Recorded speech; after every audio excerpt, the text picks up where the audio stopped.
লুকিয়ে আছে, নাকি এটা শুধু একটা মিথ্যা যা লাখ লাখ মানুষের জীবন ধ্বংস করে দিয়েছে?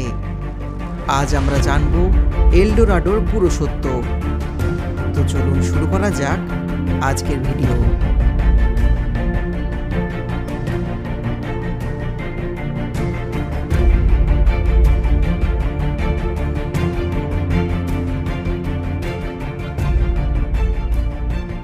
এলডোরাডো কি? এলডোরাডো একটা স্প্যানিশ শব্দ যার অর্থ হলো সোনালি। এটি এমন একটা শহরের কাহিনী যা পুরোপুরি সোনা দিয়ে তৈরি করা ছিল। বলা হয় সেখানকার বাড়িঘর ছিল সোনার, রাস্তা ছিল সোনার, এমনকি মানুষ দৈনন্দিন কাজেও সোনা ব্যবহার করত।